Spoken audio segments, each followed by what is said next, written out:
Hello students, हमारे first year के second paper mycology, microbiology and plant pathology को हम ऑनलाइन क्लासेस तथा क्लासरूम क्लासेस के द्वारा लगभग सिलेबस को कंप्लीट कर चुके हैं। आज हम रिवीजन के तौर पर प्लस कुछ इम्पोर्टेंट ऐसे क्वेश्चंस एंड आंसर्स को डिस्कस करेंगे जो एग्ज़ाम्स में बहुत इम्पोर्टेंट है, एग्ज़ाम्स में पूछे जाते हैं, साथ ही वाइवा में भी बहुत पूछे जाते हैं, साथ ही साथ हमारे कंसेप्ट्स को भी बहुत क्लियर करते हैं माइकोलॉजी में। तो माइकोलॉजी के कुछ क्वेश्चंस आंसर्स को हम अभी डिस्कस करेंगे और उसके बाद माइक्रोबायोलॉजी और प्लांट पैथोलॉजी को भी एक एक करके डिस्कस करेंगे। तो कुछ क्वेश्चंस एंड आंसर्स माइकोलॉजी के तो जनरली पूछे जाते हैं या इनके आंसर्स हमको आने चाहिए। Number 1 is what is mycology? Mycology is a branch of science which deals with study of fungi. Mycology science की वो ब्रांच है जो फंगस या कवकों की स्टडी को डील करती है। हाँ, हमें पता है, हमने पहले देखा है माइकोलॉजी दो वर्ड से मिलके बना है, mics plus logos. Mics means mushroom और लॉगस का मतलब है टू स्टडी।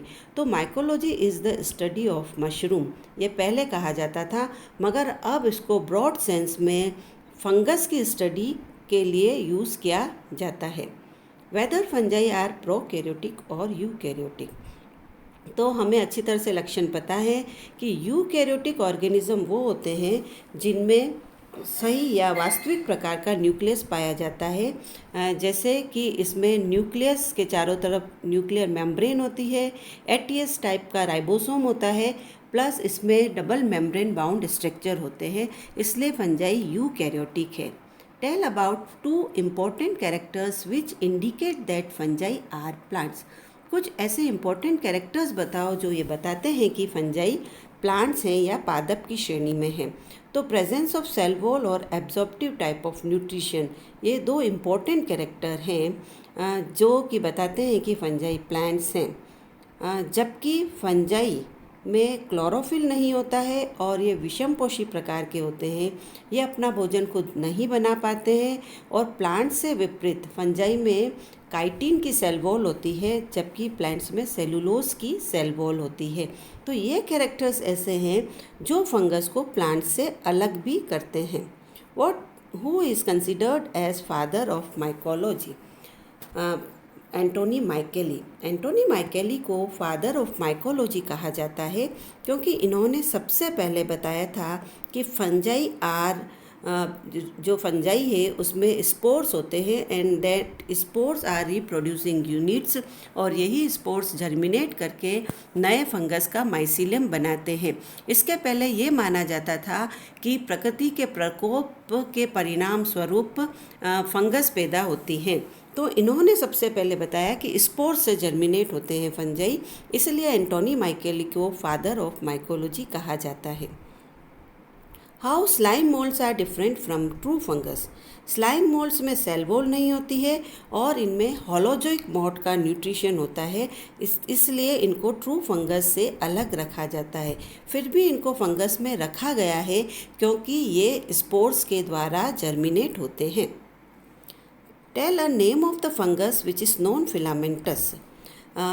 जो तंतु विहीन जो फंगस है वो उसका नाम बताइए। तो सेकेरोमाइसिस सीरिविसी, जिसको कि ईस्ट भी कहा जाता है, ये नॉन फिलामेंटस होते हैं।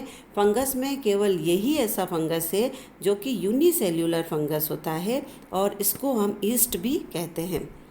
What is the cell wall material of fungal cell?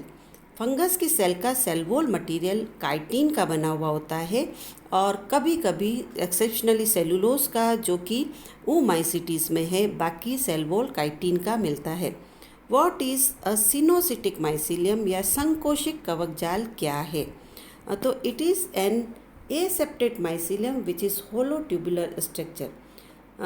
Fungus में 3 स्थिति पाई जाती है माइसीलियम में, या तो पट विहीन होते हैं या पट युक्त होते हैं। जो पट विहीन होते हैं उसमें बहुत सारे न्यूक्लियस एक ही सेल में मिलते हैं और ये कंडीशन कहलाती है सिनोसिटिक या संकोशिक अवस्था।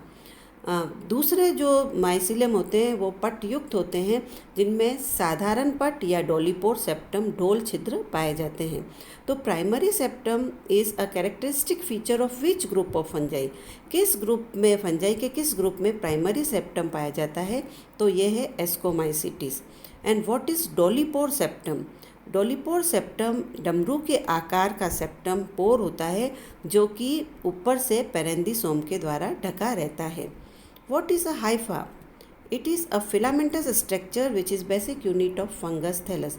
फंगस का थैलस जो कि रूट स्टेम और लीफ में डिफ्रेंशिएटेड नहीं होता है, ये फिलामेंटस स्ट्रक्चर की जो बेसिक यूनिट है थैलस की वो हाइफा कहलाती है। हाइफा का जो प्लूरल है उसको हाइफे कहते हैं, कवक तंतु। और ये इनका जो इंटरलॉकिंग पैटर्न है, बहुत सारे कवक मिलकर जो कवक तंतु बनाते हैं वो कवक जाल या माइसिलियम कहलाता है। What is a saprophyte? Give one example. मृत जीवी क्या है? तो saprophyte is one which live on dead and decaying organic matter, और इसका एग्जाम्पल है जैसे कि पेनिसिलियम। तो डेड और डिकेइंग मृत कार्बनिक पदार्थों पर पाया जाने वाला फंगस मृत जीवी कवक कहलाता है, जिसका एक उदाहरण है Penicillium. What is an obligate parasite? Give one example. Obligate parasite या अविकल्पी परजीवी क्या है? देखिए, परजीवी हम उसको कहते हैं जो लिविंग प्लांट मटेरियल से अपना पोषण लेते हैं, और ऑब्लिगेट परजीवी या ऑब्लिगेट पैरासाइट वो कहलाते हैं जिनके पास कोई विकल्प दूसरा नहीं है अगर वो लिविंग प्लांट मटेरियल अवेलेबल नहीं है तो obligate parasite is one which can survive only in presence of living host and it cannot be cultured on an artificial medium. Albugo is an example of obligate parasite. तो अविकल्पी परजीवी living host के बिना survive नहीं करेंगे, जिंदा नहीं रहेंगे, और इनको कृत्रिम माध्यम पे संवर्धित नहीं किया जा सकता है, जिसका एग्जाम्पल एल्बुगो है। अब है कि what are facultative parasites? Give one example. Facultative parasites या विकल्पी परजीवी यार बेसिकली सेप्रोफाइट होते हैं, but they become parasite if suitable host is available. Example phytophthora. तो विकल्पी परजीवी नाम से ही पता है कि इनके पास में विकल्प है दूसरा। ये बेसिकली तो सेप्रोफाइट या मृत जीवी होते हैं, मगर अगर मृत कार्बनिक पदार्थ नहीं है तो ये परजीवी भी हो जाते हैं, और सूटेबल होस्ट जो अवेलेबल होता है अपने आप को बदल सकते हैं, और इसलिए इसका एग्जाम्पल है Phytophthora. What is haustorium? Haustorium का मतलब है कि चुष्कांग क्या है और इसका क्या फंक्शन है। तो haustorium is an organ produced by parasitic fungi to obtain nourishment. और होस्टोरियम या चुष्कांग वो ऑर्गन है जो परजीवी कवकों के द्वारा प्रोड्यूस होता है, और इससे ये अपना पोषण लेते हैं। Give an example of symbiotic association of fungi. Fungi का सहजीविता का एसोसिएशन का कोई एग्जाम्पल तो हमें पता है माइकोराइजा और लाइकेन से।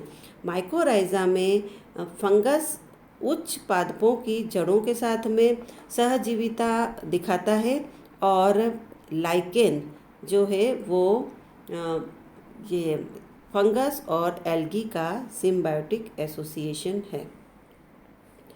What are sporangia? Sporangia are sac-like bodies produced during asexual reproduction in fungi. They can possess zoospores or aplanospores.